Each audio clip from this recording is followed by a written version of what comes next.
আসসালামু আলাইকুম। Gravity school of সায়েন্সের পক্ষ থেকে আমি মোহাম্মদ আরিফুল ইসলাম। প্রিয় ষষ্ঠ শ্রেণীর শিক্ষার্থী, আজকে তোমাদের সাথে আলোচনা করব তোমাদের বইয়ের 3.6 অনুশীলনীর 25 পৃষ্ঠায় যে গল্পটি আছে সেই গল্পটি নিয়ে। এই গল্পটি পড়ব আমরা অ্যানিমেশন ভিডিওর সাহায্যে। তো চলো আগে অ্যানিমেশন ভিডিওটি দেখে আসি।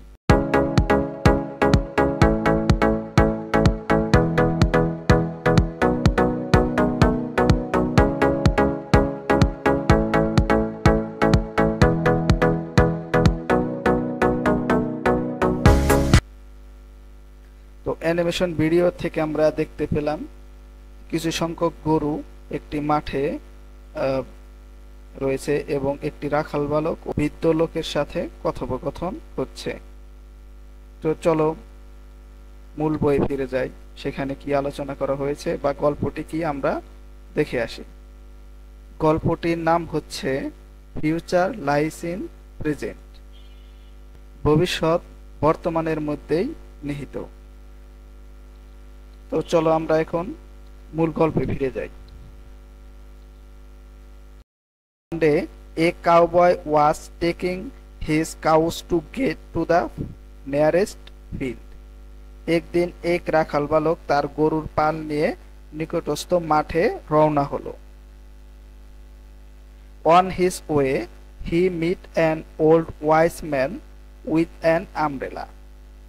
পথিমধ্যে সে ছাতাওয়ালা একজন বৃদ্ধ বিজ্ঞ লোকের দেখা পেল। He was a unique man. তিনি ছিলেন একজন অনন্য মানুষ। He used to give advice to the villagers.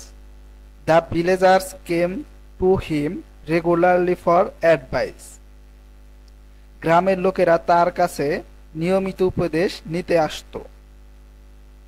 Seeing the man, the cowboy asked him for advice for his future.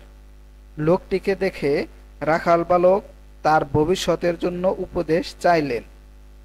While talking to the man, লোকটির সাথে কথা বলার সময় the cowboy lost his concentration on the cows and therefore they got scattered, running here and there in different direction. লোকটির সাথে কথা বলার সময় রাখাল বালক তার গরুগুলোর উপর থেকে মনোযোগ হারিয়ে ফেলল এবং এর ফলে গরুগুলো বিভিন্ন দিকে ছড়িয়ে ছিটিয়ে মানে এদিক ওদিক ছোটাছুটি করতে লাগলো। The old man smiled and said, বৃদ্ধ লোকটি মৃদু হাসলেন এবং বললেন, Take care for the cattle before you seek advice.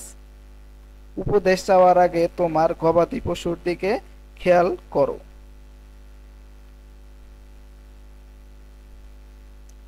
But the cowboy could not understand. কিন্তু রাখাল বালক বুঝতে পারল না। Would you please explain it?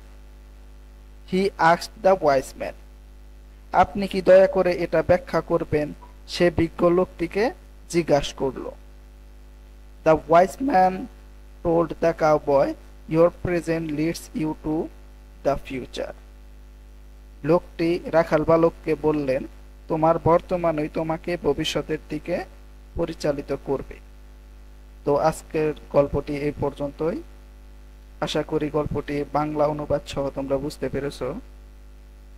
তো এরকম আরো ভিডিও দেখতে চাইলে আমাদের চ্যানেলটিকে সাবস্ক্রাইব করে রাখতে পারো এবং বেল আইকন ক্লিক করে রাখো যাতে আমাদের ভিডিও ছাড়ার সাথে সাথেই তোমরা নোটিফিকেশন পেয়ে যাও। ধন্যবাদ সবাইকে। আসসালামু আলাইকুম।